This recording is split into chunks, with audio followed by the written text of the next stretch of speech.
পরের জন কে আছে? ম্যাডাম আসতে পারি?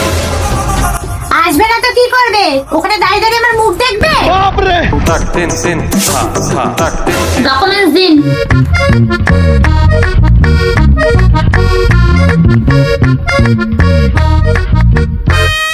সবই বুঝলাম, আপনার সাইজ কত?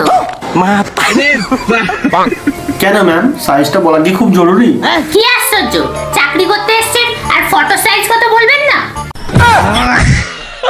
ও ফটো সাইজ, আমি তো অন্য কিছুই ভাবছিলাম।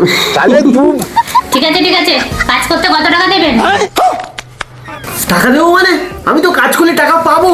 আরে এখানে নিয়ম উল্টো, আগে ঘুষ দেবে তারপর চাকরি করে টাকা পাবে। ভটকা মুখ কোথাকার। কত টাকা দিতে হবে ম্যাম? 10 লাখ টাকা। 10 লাখ টাকা?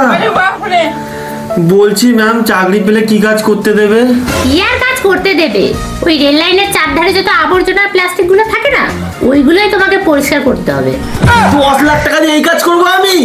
ছি! ভাব দেখো, ওটা না রেল গ্রুপ ইয়ের কাজ। ওই কাজ করার জন্য কত কত ছেলেমেয়েরা প্রতি বছর পরীক্ষা দেয়, তাও পায় না। আমি তো তাও তোমাকে টাকা নিয়ে করে দিচ্ছি। ঠিক আছে বাবা, আপনি একটু থামুন, আমার না খুব টুনটুনিটা ব্যথা করছে। হ্যাঁ রে ঝিঙে ঢামনা, তোর আর কত কি হবে? আমি একটা প্রশ্ন করছি, তাড়াতাড়ি উত্তর দে। ঠিক আছে, বলুন ম্যাম।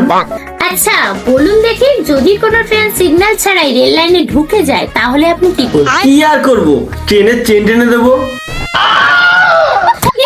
হঠাৎ করে ট্রেনের চেন টেনে দেবেন? তাহলে তো অ্যাক্সিডেন্ট হয়ে যাবে। তখন সোজা ট্রেন থেকে নেমে ট্রেনের চাকা হাওয়া বার করে দেবে। ও, আগে তো ট্রেনের চাকা লোহারই ছিল। মনে হয় সরকারের সাথে সাথে ট্রেনের চাকাটাও বদলে গেছে।